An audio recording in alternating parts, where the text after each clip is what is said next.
Welcome to the second ever Seven Dads TV podcast. I'm your host, comedian Ken Wood.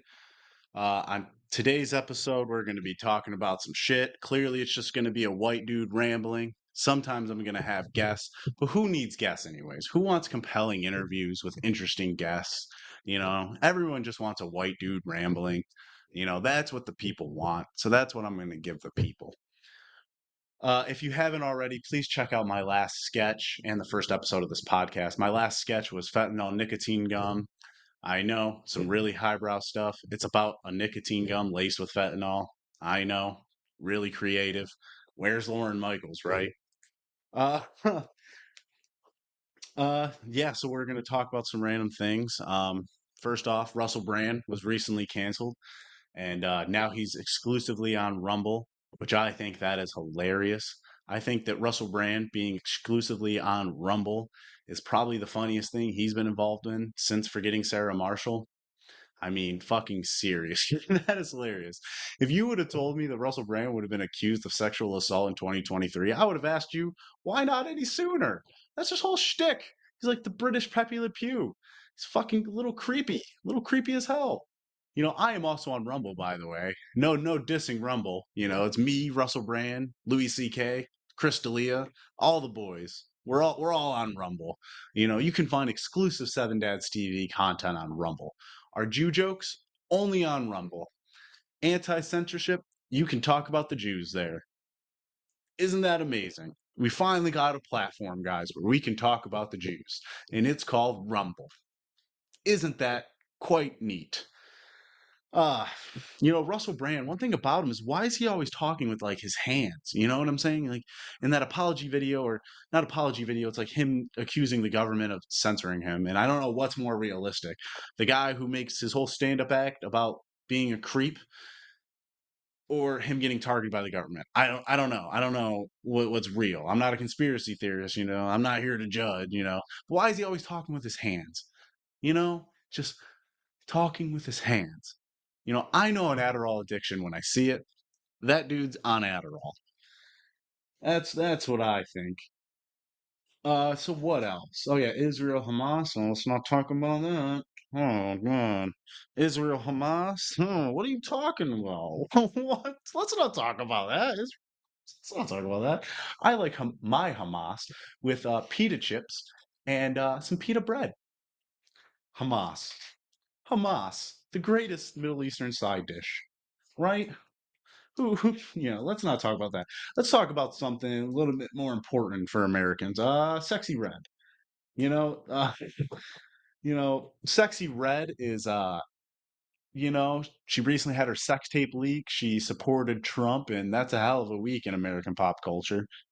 Uh, every time I hear Sexy Red talk, I lose a little bit more faith in our public school system. I really do. She kind of looks like a really ratchet version of Tickle Me Elmo.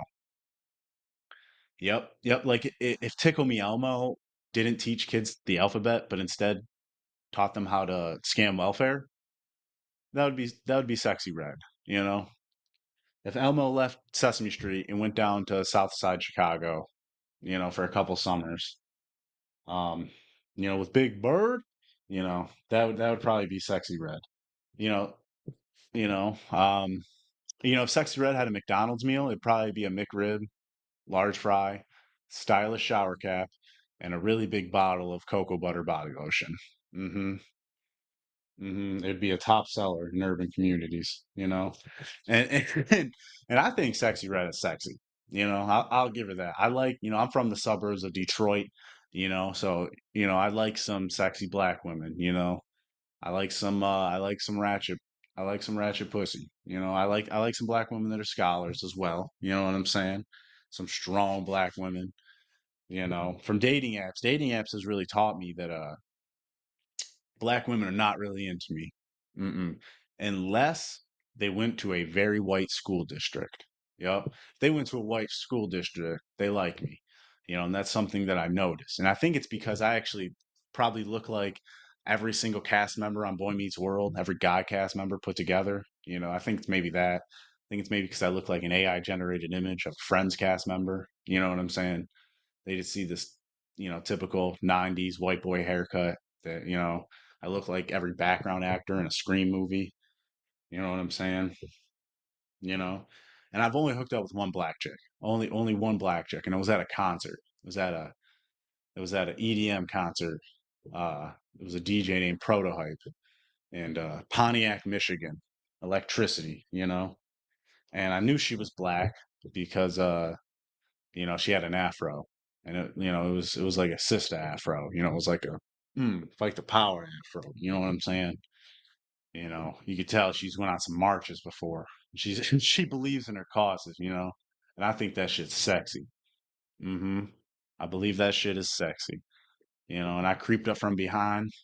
You know what I'm saying? I think I was drinking some gin and juice that day, probably some gin and tonic. You know, she probably smelt the Tanqueray off my breath and probably respected that. You know, knew I was a white boy that you know, knew his shit. You know what I'm saying? You know, we danced for a couple songs. You know, felt that sweaty little booty, sweaty little black booty. You know, it was a little booty. You know, I'll give her that. It was a little booty, but you know, it was sweaty too. Hmm.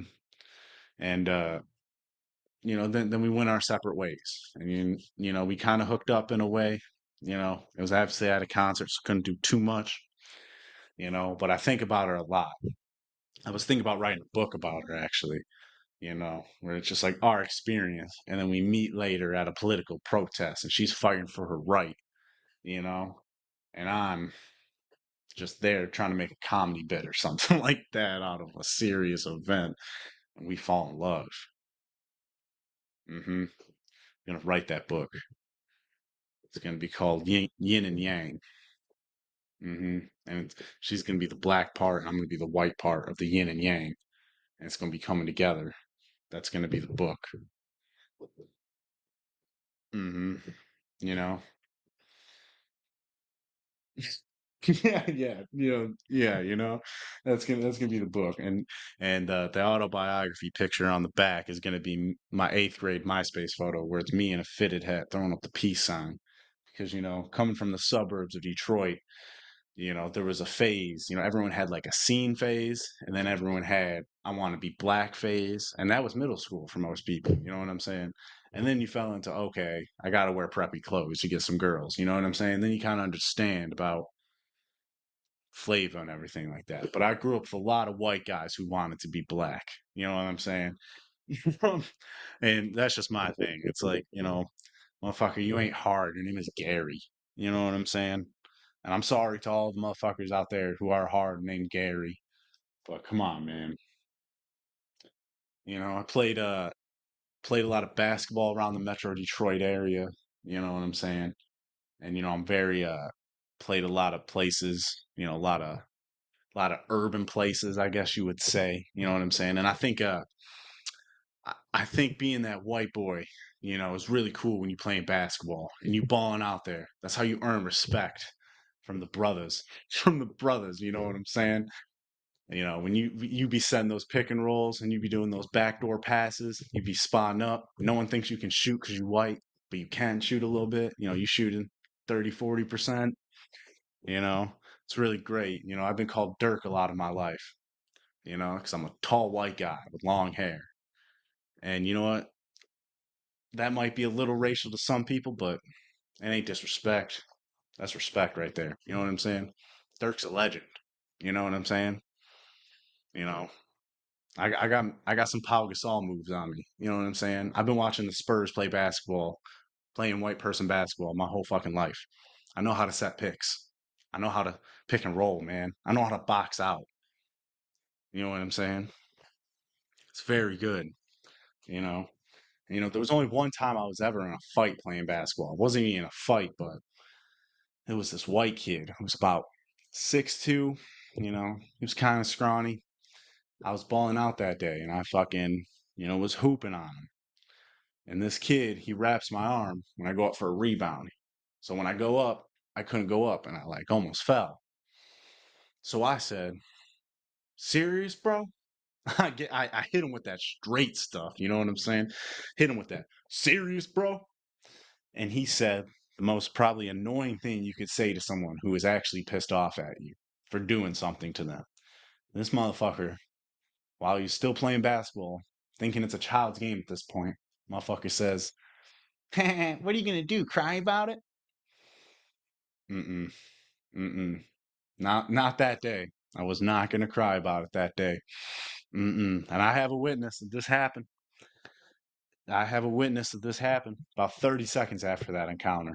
About 30 seconds after that encounter. It had to be fresh in that guy's mind. This guy was coming across the lane, and I cocked back. I planted myself in the ground, and I threw an absolute dagger of an elbow of respect, and it hit him dead in the jaw. And he dropped from the force of the respectful elbow. And obviously, after that, the game went on pause. There was an intermission.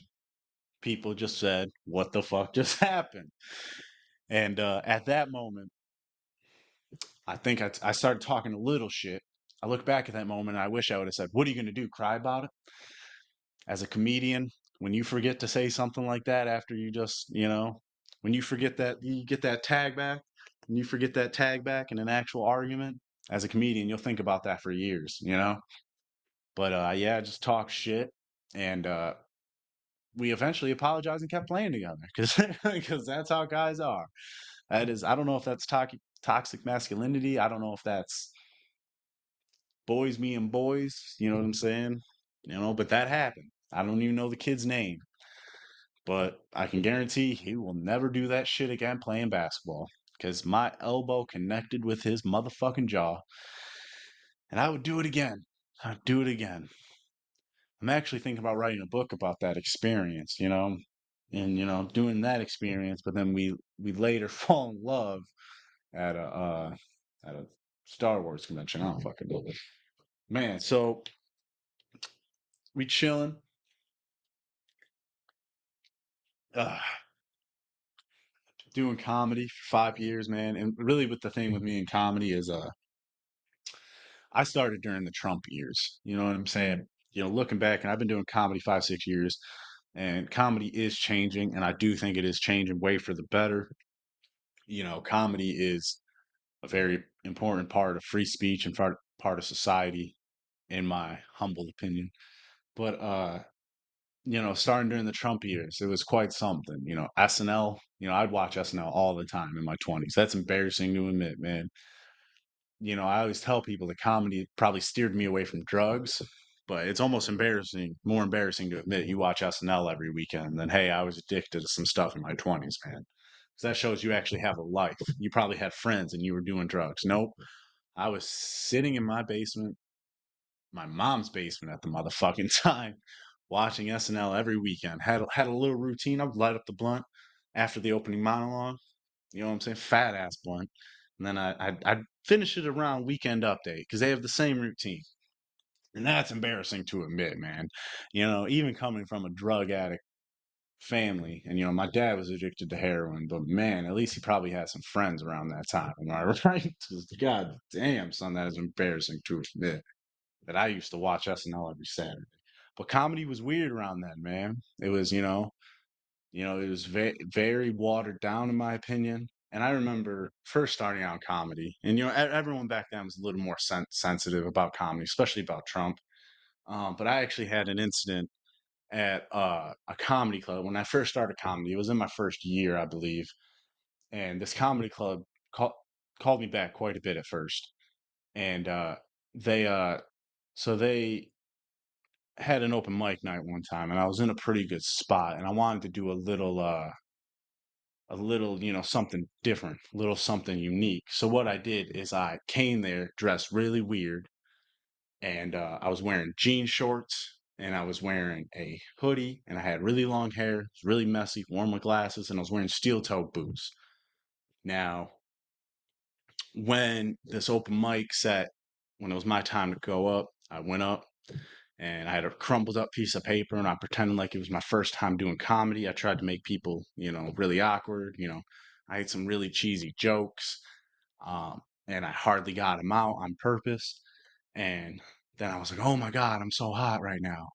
I need to take off this hoodie. So when I took off the hoodie, I was wearing a Trump Pence 2016 t shirt. and I had a MAGA hat in the hoodie pocket. So I threw on the MAGA hat and I was like, oh, that's better. What, you guys have never seen a Trump supporter do comedy before? And I did like 5 minutes of fucking some weird political comedy that I don't even know if you would describe as left wing or right wing. It was just weird jokes, topical political jokes at the time. I thought it went well. It definitely got some shock laughs. Till I watched the footage and then I realized, I don't know if that went well. You know. Uh, and then the comedy club stopped calling me back after that. You know, what are you gonna do? What are you gonna do? Um, and at one point I went through their Twitter likes and I saw a lot of anti-Trump stuff. So I was like, oh, maybe that has something to do with it. The other comedians thought it was good. You know what I'm saying? It was a brave bit, but I guess one of the managers told me that managers of the comedy club told me that after the show, he told me that another manager came up to him during my set and said, "This guy's ranting about Trump. We have to get him off stage." And he was like, "No, no, this guy's being funny." So he kind of stuck up for me because they were about to really get me off stage for just doing a Trump bit. Like, god damn, you know. But that, I thought it was funny. I still to this day wish I could do it. With Wish I had the balls to. I got you. I could go fucking do it at any open mic, but I'm not gonna do that. I think I'm better than that. But I wanted to have a little show. I wanted to give a little show. But I think comedy during the Trump years was just like it's all plain, and I think, and even now when you kind of see that watered down comedy and what late night shows have become, I think that it's people know it's not genuine. It's just very very watered down. So many comedians are afraid to take risks. Or I shouldn't even say comedians, I should say networks are afraid to take risks. We really need these independent platforms to, keep giving people places to provide good material, you know what I'm saying? And good content. Because YouTube fucking sucks now. Every place fucking sucks. Every place is just censorship ridden and, it's censorship just galore, I guess. Like, it really fucking sucks, but what are you gonna do,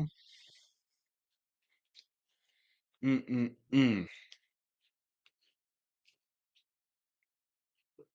Yeah, I mean, Jake and Logan, or yeah, it was Logan Paul. I think he just fought Dylan Danis, and man, that was some terrible boxing. Man, boxing is dead when those are the most talked about fighters. Like, god damn, I've seen better fights at Applebee's. you know, Not even Waffle Houses. I've seen some way better fights at Waffle Houses. That was a terrible fight, man. It's a disgrace to fighting, man. And then Logan Paul right after cuts a WWE promo. And it's just like, God damn, what has boxing came to? I miss the good old days when men used to die in that ring, Men used to drop down in that ring, used to die in that ring. He's down and he's not moving, you know? And I know there was a boxer who just died a couple years, Uh, and that shit kind of entertaining to watch. He was fucked up. You know what I'm saying? Live and die by the ring. You know what I'm saying? Maybe one day I'll die on a stand-up stage. I don't know how that really correlates, but all I'm just saying is you know, I like the, I like the good old days. I like football when you could actually hit people. You know what I'm saying? CTE is clearly the best part of football, man. Like those, you know what I'm saying? He's down and he's not fucking getting up. You know what I'm saying? Those injuries, those bone crushing hits, man. That's why I watch, dude. That's how I make my money on DraftKings is betting on who's going to tear an ACL, which team has more injuries. You know what I'm saying? Oh shit! What else? Yeah, Israel and Hamas. Let's fucking talk about that. We're about 20 minutes in or something. Uh, it's some crazy shit. It's some crazy shit. I I'm gonna give you my opinion on it by doing a character, because it's really the only way I know how to express it. And this character is overprivileged white American who's never, or not even white, overprivileged American who has never truly struggled in his life and has a very ignorant viewpoint of the world around him because he's been basically stuck in bubble wrap his entire life in a little privileged society. And this character goes something like, "Oh man, maybe we should just like stop fighting, put the guns down, and come up to a resolution." Yeah, so you know, everyone wants peace, but it's not that fucking simple, is I guess essentially what I'm trying to say. Uh, and I see a lot of people complaining about war crimes and everything like that, and saying that I saw a couple opinions that say war has rules. It doesn't. Only in Western society, and not even Western society, Western countries are definitely guilty of war crimes and everything too. I'm not gonna go too deep into it. Not gonna go full Alex Jones on the fucking second episode. But at the end of the day, war is really fucking bad. And at the end of the day, you can't control the world, or, if America tries to control the world, we're gonna fucking just shed a lot more blood. Um, so I don't know. I don't know about the troops, getting sent over there. I don't know. I'm very big stay out of Ukraine. Congress didn't vote on it. There's already so much sketchy shit with that. We're on the brink of World War III, and we got a nursing home patient as our president, like it's not good. We're not this is bad. You know what I'm saying? It's bad, dude. And if that fucking draft comes out, dude, if they start rounding up people and hey, we got to go fight for these boys. Uh I'm trans. That's the thing about me, is I'm gender fluid. Oh my god, guys, this is my coming out video. Oh my god. This is my first day as a trans person. Oh my god. Oh my god. Wait, I can go in the women's bathroom now. Holy fucking shit. I'm going to go to the YMCA right now and try to shower. What? You're telling me I can't? This is just like the Handmaid's Tale. What is the world coming to? But yeah, if if the draft if it comes out, I'm definitely coming out with being trans, you know what I'm saying? So this right here, this is proof. This is my coming out video. I am trans. I am going to live my life as a gender fluid, trans, straight white man from now on. You know, I don't make the rules. Okay, I don't make the rules. But that's how I'm avoiding the draft, because fuck that. Unless I see motherfuckers coming down here in parachutes, you know, that's the only way I'm fighting. I don't believe in dying for suits. That's kind of my biggest thing. I was born and raised in a city called Wyandotte. Wyandotte is known for having a lot of church and bars, and a lot of our bars around here are veterans halls. A lot of those veterans are people from the Vietnam War, and I grew up with a lot of those veterans. They were a lot older than me. Um, Growing up, but I always respected what they did, especially learning the stories of PTSD from the Vietnam War, and growing up a kid who was pretty poor. Coming from a poor family, the only difference between me and those old men who fought in the Vietnam War is probably being born 30 or 40 years, because, the time frame we were born. What I'm trying to say is, you know, those men were sent to fight because they were poor. And, that's what we did. We sent our poor people to go fight these wars. And I come from a city where a lot of people fought those wars. And now there's, I haven't been drafted to fight. I'm very thankful, because I don't want to go fight in an endless war for some suits to make some money. I heard a CNN anchor the other day talk about how the money we're sending to Ukraine uh, is actually good for America, because we're investing in American defense companies. And she said that some company was gaining some jobs, a couple thousand jobs, to fight Ukraine, to go kill some Russian teenagers. And I think the that is without a doubt the most war pig thing I think I've ever heard in my goddamn life. And it was the first time I thought maybe CNN a CNN anchor is actually not believing what they're spewing. You know what I'm saying? Because who can actually believe that that is a good thing, that we are profiting off of war, a war we're not even supposed to be in for multiple reasons. But man, there's some really fucked up people. And, war, we should try to stay out at all costs. And this Israel Hamas thing, it taught me one thing. Ben Shapiro can get a lot more annoying. I thought we were at like a peak with Shapiro's annoyingness. I almost felt bad for Ben Shapiro. Ben Shapiro, Ben Shapiro. I don't know why I'm fucking saying it like that, but Ben Shapiro fucking I actually started to feel bad for the guy. You know what I'm saying? I just thought maybe he reminds me of a dude who is sitting alone at lunch. You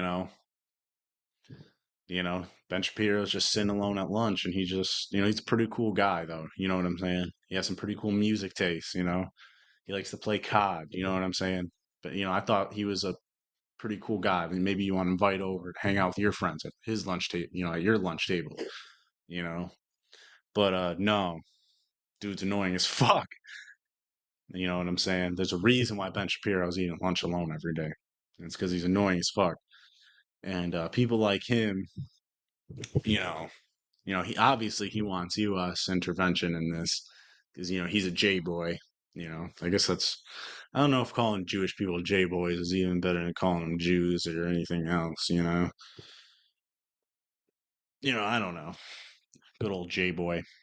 I wish I was a J boy. I'd probably be way funnier if I was Jewish. But nope, not my luck. I am German. All right. But yeah, Ben Shapiro's pretty annoying, and I mean with the whole Israel and you know, Hamas thing. Uh, I just hope, I just hope it doesn't lead to World War III, and it's definitely going to. It's definitely going to. You know. Uh, what else, man? Oh yeah, CNN article. A man who had his jaw basically broken off by a bear says he is ready for round two. This man is from Montana, and that is totally a Montana thing to do and say. I don't know if you've ever met someone from Montana. I've met a few people. They are a different breed in literally everything they do. They literally are the most wild motherfuckers you can ever meet. If you've ever seen the show Yellowstone, that's set in Montana. Picture everyone in that show just a little retarded, you know? Just a little retarded. You know what I'm saying? And they all have kids that hang out and listen to Hollywood Undead and shit like that because that music's really cool in Montana. Listen to some Hollywood Dead. And it's like I said, it's a different breed, man. It's like a different time out there, man. Some beautiful views, some really meth-headed women. You know what I'm saying? You know, the views are definitely more beautiful than the women in Montana. You know, but yeah, dude got his got his jaw ripped off by a bear, by a grizzly bear, and survived. That is some Montana ass shit. Man, fuck Kevin Costner. Man, fuck Yellowstone, bro. Kevin Costner wouldn't last a second with a fucking grizzly bear because he's not a real Montanian. You know what I'm saying? Oh shit. Yeah, another thing on CNN. CNN had an article on Jim Acosta, the reporter, and how he stays grounded. I wonder why people don't trust CNN anymore. Why do I need to know what your reporter's doing?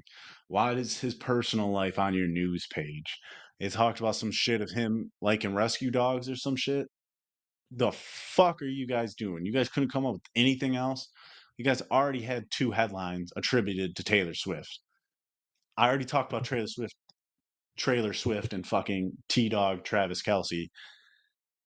Fuck them guys. I already talked about that in episode one, but CNN clearly can't get a fucking enough of it, which is absolutely insane. But the Jim Acosta article kind of blew my fucking mind. I read the whole fucking thing because I was like, they're actually doing a little bio, a little, I don't know what it's called, a little biography or whatever on fucking Jim Acosta and how he stays grounded. Who gives a fuck? Oh my god! Like, this is why people don't trust the media. You know, it's really that fucking simple. Who gives a fuck what celebrities do? And I guess people do, man. One time people came after me on Twitter because I did a Lizzo joke. Uh, I had a Lizzo fat joke where I said Lizzo basically doesn't work out. That was the punchline. I'm not going to go too into the joke. All right. The joke is I called my last relationship Lizzo because it didn't work out. You know, Granted, if it's funny or not, whatever. Post that on Twitter. The first time, got some good reaction. You know what I'm saying? Second time, nope. I can talk about politics, religion, topical, stuff, race on Twitter. Can't do some jokes about some fat bitches. Cannot. Because I said if Taylor's or calling Lizzo fat, saying that she didn't work out, ignited a storm of people defending her, saying that if I followed her Instagram page, I would know that she actually does work out. Clearly, that shit is not working. If she's working out, bullshit. I don't need to go to no Instagram page to figure out that that bitch is not working out. And if she is, it's not hard enough. That bitch is an offensive lineman. Is she talented? Yes. Would she look okay after a couple coronas and a couple lines? I'm not going to say anything. You know what I'm saying? But that's just my low standards. I got to be real here. I'm going to be real with you guys. You know, Lizzo, man, Lizzo's, she's fat and black, dude. Like, she is real fat and black. Lizzo is so fat and black that her ribs are baby back and her neck is deep fried and sautéed under a police officer's kneecap. That's how fat and black Lizzo is. All right, and there's the canceled one. There's the cancel fucking thing, man. There's the cancelable offense. You hear that? You hear that, guys? That is every fat white woman turning off this podcast. So now we can get into some deep fucking shit. Am I right? Fuck cancel culture. And here's the thing about cancel culture in any type of way of anyone trying to silence you or whatever. Um, the thing about cancel culture, especially when it comes to comedy, you can't cancel someone who's never going to make it. That means that just do whatever the fuck you want. Most people are not going to make it. Who gives a fuck? Someone will enjoy it. And that's what I've always thought of it. Uh so you know, and I really hope that in this podcast you find some laughs, and I really hope that I can get the sound down because I don't know if you guys are going to hear the sound that's outside. I don't know what the fuck is happening outside right now. Is someone firing up a Harley Davidson or something? Like, what the fuck is that? Like, why is there a fucking wood chipper? I already got to deal with train tracks, crack addict neighbors, that like to fight. Um, so what the fuck is that? Now I got to deal with a fucking wood chipper? I don't know. If you can hear that, sorry. I'll try to get it out. Probably not, you know? But back to like kind of the cancel culture, man. I think that comedy is better when people take risks. Some people think that's just offensiveness. Maybe it is. Maybe it's not. Most of the time it is, probably. But, comedy is better when people take risks. And I think that for so long, even at some of these clubs, you just see the watered down comediness. There was people who I started with 5, 6 years ago who do some of the same jokes that I seen 5, 6 years ago. And they're the most basic jokes you can ever think of. I don't really go on stage and talk about weed and talk about jerking off and everything like that. I really don't. I might talk about that a little bit because it's just 50 minutes of me fucking ranting on these. But other than that, people don't take risks. People don't try to, talk about the world anymore. And, I think that's the best type of comedy. And that's what I try to do. And that's why I'm going to try to keep doing these. because it's been very hard to find a voice stuck in Metro Detroit. Um, a lot of the clubs, there's only so many clubs around here, and everyone's battling for book time, and you kind of have to prove yourself to the clubs. The open mic scenes only get you so far. Who knew the entertainment scene in Detroit, Michigan would be so cruel? You know, I do plan to move eventually. I don't know, thinking a big city, might hang out with the Rogan Bros at Austin a little bit, because Austin, Texas is the place for white guys to do comedy now. Um, so that's how to do it. Go move down to Austin. Uh, but yeah, I think comedy though is on the verge of a golden age in a sense because there are some really funny fucking people that necessarily don't get a spotlight like they should, man. I mean, you look at a lot of you know, it's crazy that Shane Gillis doesn't have a sketch show.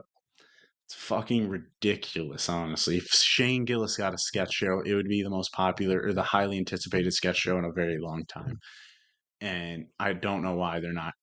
Eventually, you would think you'd have to get to him, but there's other comedians that you could do a lot more with, man. Sam Morril, Mark Norman, Andrew Schultz, obviously, some of the Gas Digital guys, and some of that kind of scene. Like those guys are genuinely really fucking funny. Um, but then there's also a lot of watered down fucking bullshit. But I do think we're on the age of just getting some really funny shit. I think people are starting to understand what funny is again and understand laughing again. I think for a couple years, identity politics was so over the top that you know that it's gonna come back around. You know what I'm saying? Definitely gonna come back around. Um, yeah, SNL on the other hand, man, you just hope for those golden eras. You know what I'm saying? And maybe it's because they make comedy for middle schoolers.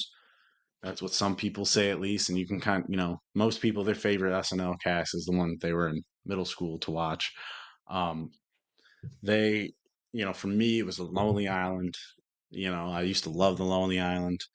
But once again, they were my middle school days. I've never laughed so hard than watching I'm on a boat or jizz in my pants with my friend and his parents in the living room at the same time. Like it's those moments that make you fall in love with comedy. Um, watching jizz in my pants when my friend's dad, Jim, is in the room with me. It's me, my friend, and Jim watching jizz in my pants, laughing my ass off, thinking if Jim actually knows what jizz is, which obviously he knew what jizz is. Um, but I'll tell you, one of the hardest I ever laughed. It was me and my friend, same friend, and it was actually his mom. His mom, good old Lori. Not gonna say last names, but her name was Lori, and and and we were watching Bruno, the Sacha Baron Cohen film Bruno, where it's about a gay European man. Um, and it was the bondage scene where he's with a naked woman and he's getting whipped by her and she's demanding that this gay man suck her pussy and he's running away. When you're 13 years old and you're watching that scene, obviously you're going to find it extremely funny. Now put your friend's mom also in the living room with you and see if you can control your goddamn laughter because you can't. When he fell out of the window in that scene, that's one of the best moments of my life because I was laughing so hard knowing that my friend's mom was watching this with us. And I think it was like too awkward of a moment for her to leave the room. I don't know because that shit was funny. Maybe she thought it was funny. I was trying not to look. This shit was quite amazing, you know. But growing up, I've been making sketches on YouTube, since I've been a little kid. And YouTube kind of sucks now. All the censorship, it really fucking sucks now. It used to be the place to go for comedians. You've had good specials released on YouTube. You've had the best podcast launch on YouTube. You've had so many sketches go viral on YouTube. And now that people realize these social media platforms are a tool to kind of control, and they are. It's not good to have your uh, face always buried in a screen unless you're watching Seven Dads TV. It's not good, man. And YouTube kind of sucks now. I'm afraid, like I said, this podcast could get taken off easy. You know, it's not good. All right, man. What else we got? Yeah, we got Jada and Will Smith. Those toxic ass motherfuckers. Jada said that Tupac was their soulmate. Mm-mm-mm. Those milk duds would look cute together. Those bald ass blackheads. So maybe they are soulmates. And I feel bad for Will Smith, man. I feel bad for Will Smith. I think everyone does at this point. Motherfucker was the Fresh Prince. Motherfucker was the Fresh Prince. And now he's basically being cucked on a world stage by some fucking by by a woman who loves Tupac so much she wants to look like him. You know? Like it's not not good, man. I feel so bad for Will Smith. And she said recently that Jaden Smith saved her life by introducing her to psychedelics. That just shows you're a bad parent. You should have known the psychedelics will change your life 30 years ago, bitch. The fuck you doing taking advice about drugs from your kids? What the absolute fuck? Man, what else, man? Oh shit. Yeah, the Lions, going a little sports. Lions are 5-1. We got hope in the city of Detroit for the first time in like 60 years since they thought the Olympics were going to come here. You know what I'm saying? There's some hope there. And what the cool thing about Detroit winning the Super Bowl would be, there would be no riots because half the city's already burned down. You know that that would be pretty awesome, man. This city needs hope. Needs hope. Needs a better school system and a lot of other social programs. But hey, if Lions won the Super Bowl, that'd be pretty cool too. That'd be pretty fucking cool too. Man, man, man. Man, I recently got into a debate with my friend about chick flicks 'cause he doesn't like them, and I think that you should always watch chick flicks. You know, you can't just be all Tarantino, Scorsese all the time. Can't be trying to show a woman Goodfellas 10 straight times, talking about all the same shots he does in all the Scorsese movies.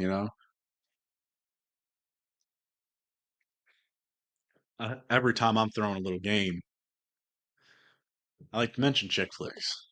You know what I'm saying? You gotta mention chick flicks. Best chick flicks out there. I mean, you got The Notebook. You gotta see The Notebook, man. The Notebook is that shit legit. Ryan Gosling, Rachel McAdams. That shit, that shit is some culture right there. What other chick flicks? You got Legally Blonde. Man, you gotta see Legally Blonde. You gotta know that. Gotta know that. You bring up Legally Blonde to a girl at a bar, bro. And honestly, you don't even gotta watch the fucking thing. You just gotta know Bend and Snap. That's literally it. You know that if you know that phrase, she's gonna think you watched the whole movie. And don't worry about seeing Legally Blonde 2, because no one has seen that one. No one gives a fuck about Legally Blonde 2. You only gotta see Legally Blonde 1 or know the phrase Bend and Snap. Uh what else? What else? 13 going on 30. Yep. That's a good one. Bitch is 13 and she wakes up one day and she's 30. That's a good one. You mentioned that to a white woman. Mm-hmm. And she'll suck the Starbucks out of your cock. Mm-hmm. You know. Perks of being a wallflower. Movie's kind of fucked up if you ask me, man. That movie's kind of fucked up. Perks of being a wallflower. That movie, you know, all you got to know about that movie is the dude is touched by his aunt. You know, you don't know that to the end of the movie. That's the kicker. At the end, I remember when I first watched that movie. You know, with a woman. You know, with a he she, and yes, she did have a vagina. When I first watched that movie, at the end, I was like, "Oh, his aunt touched him. Damn, that's fucked up." That's all you gotta say. If you watch that movie with a girl, just say that at the end of the movie. Boom, you're in. You know what I'm saying? Oh man, what else? Man, what else? Man, a lot of people are on high terror alert, you know. A lot of pro Hamas around here, you know. A lot of pro Hamas, you know. And I don't know if I said this in the beginning or if it was in take one or two, but I like my Hamas with some pita chips or some pita bread, you know. It's a great side dish. Light on the calories, you know. Honestly, I don't know if I said that joke in the beginning. If I said that joke in the beginning, I'm fucking stupid because I did like three takes. It's not good. If you made it this far, thank you for watching. Because like Jesus, I promise these will get better. I promise. Okay. Oh God. But yeah, people are on high terror alert from their Hamas. You know. Uh, in Dearborn. We had a couple huge Hamas rallies. They're not pro-Palestine, I should say. Come on, that was a little ignorant. Um, you know, sorry, how could I be ignorant? Jeez, but obviously Dearborn is like Muslim capital of America, or that's what they say. And I saw the video of a big old barricade of protesters, or it was like a parade. You know what I'm saying? And Dearborn's a nice city. I don't think you should have any reason to be afraid of Dearborn. You know what I'm saying? If you see that big group of pro-Palestine people, all you gotta do is go around them to get to the downtown area. They got some good food down there. Um, you know, but Dearborn, it is the Muslim capital. You know what I'm saying? You go down there and there's a lot of buildings with Muslim writing all over them, and it, I don't know how it happened. Honestly, I'm 28. It just happened. You know what I'm saying? You know, I don't know if that was given to him. I really don't know. You know what I'm saying? But I'm totally fine with any type of peaceful protest. They could have Palestine. They could literally Palestine protests. They could literally have pro Hamas protests, pro Nazi protests, and I think that having peaceful protests is a big part of a healthy democracy. Democracy, and I think that what I'm saying. No matter what, you just try to keep the peace. You know, some people aren't want to keep the peace. The Muslims I have met um, from Dearborn have been extremely nice to me. I don't think I've ever had a problem, personal problem or anything with people I've met from Dearborn. A couple years ago, I would go to a mosque actually and play basketball with a bunch of Muslims and a bunch of Detroit police, and we would have some good games. You know what I'm saying? And that's how people bond. You know what I'm saying? That was us getting along. Those Muslim kids that I played with were always extremely nice. Would always offer me Gatorade, water, always extremely nice, man. Um, you know what I'm saying? So I got nothing at all against those people, whatsoever. You don't want to discriminate people. You know what I'm saying?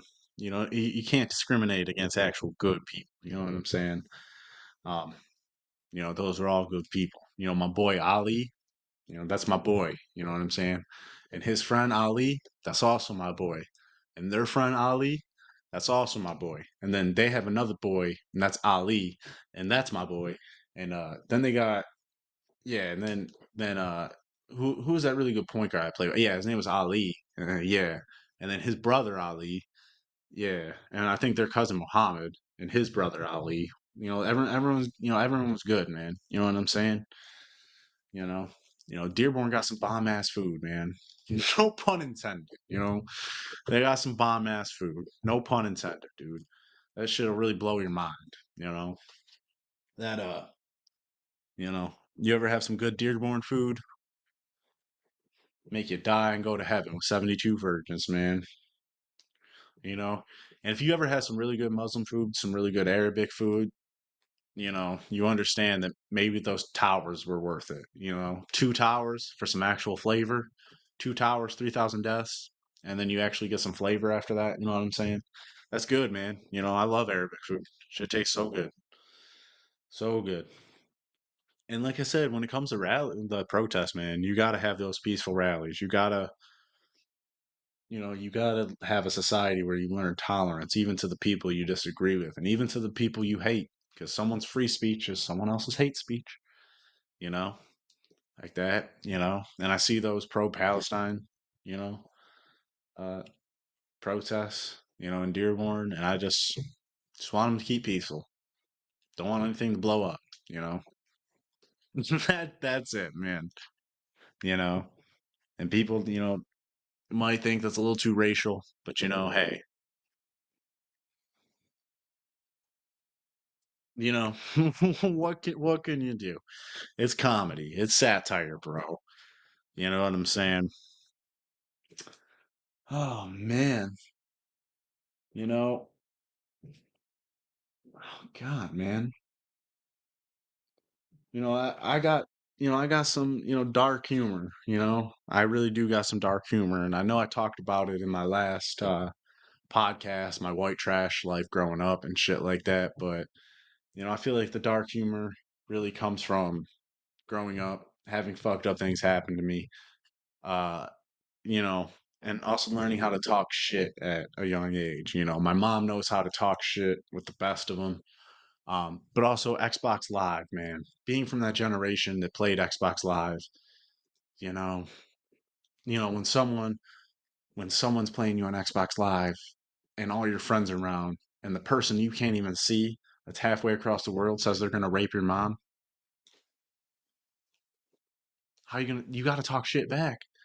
He's gonna rape your fucking mom. What are you gonna do, man? You gotta talk shit back at an extremely high level, or else you look like a bitch in front of your friends. And that's how I learned to talk shit and kind of stand up for myself. Is you gotta learn how to talk shit. Talking shit effectively will heal society because talking shit, if you do it in an artistic way, can help you de-escalate violence while still getting your point across. Because you gotta learn how to talk shit, man, without it getting violent. You know what I'm saying? Those Xbox Live days, they put some hair on your chest, man. You know, they put some hair on your chest, man. You know, white kids would even say the N word because after someone says they're gonna rape your mom, what else are you gonna say? Sometimes you gotta call them the N word. I never did. Oh God, no. I never once said the N word ever, ever. I can swear on that. Not on anyone's grave, but I'll swear on it. Not on anyone's grave though. That's distinction. You know what I'm saying? Maybe I've sung some J. Cole lyrics out loud. Sue me. As a comedian, I think it's more or less better to grow and talk about your faults. But saying the N word, I've never done. Never done. Not once. Not once. Not once. And I wanted Obama to win at one point. So let's just know that. Let's just know that. I didn't vote because I wasn't old enough, but I was a fan of Obama when his negative policies had no effect on me. So I didn't have health care. And here's the thing about healthcare. When you grow up in a white trash family, like most people I know are on their parents' healthcare until they're 26. But coming from a white trash family, you don't get healthcare until you're 26 because you can't be on your parents' healthcare when your parents don't have health insurance. So I've been on my own healthcare since I've been 18. And to anyone, um, looking for health insurance or knows this health insurance in this country sucks, my advice to you is just get a job. You know what I'm saying? Get a job that has health insurance, because like I know it sucks, it needs to be reformed, but you know, I haven't had the privilege of being on my parents' health insurance till I was 26. And still, most of my adult life, I've had health insurance. You know why? Because I had a job. Yeah, I know it's hard to believe, guys. I know it's hard to believe, but I've had a job that has health insurance. Pretty good health insurance too. All right. So I'm gonna wrap today's episode up. Um, Once again, if you've listened to this fully, thank you so much. I'm gonna try to keep doing these and try to build on it over the years. And I know these first ones are going to be rough to listen to, and eventually I'll have some guests. I'm gonna try to come out with one video a week, whether it's a podcast, an interview, solo podcast, or even sketches. Um, Thank you guys so much for watching, and thank you guys for checking out the sketches and everything. So please have a good night, and please like, subscribe, share, and share my other sketches as well too. We just hit over 30,000 views on this channel, which is really cool. So once again, thank you guys for everything. Have a good night.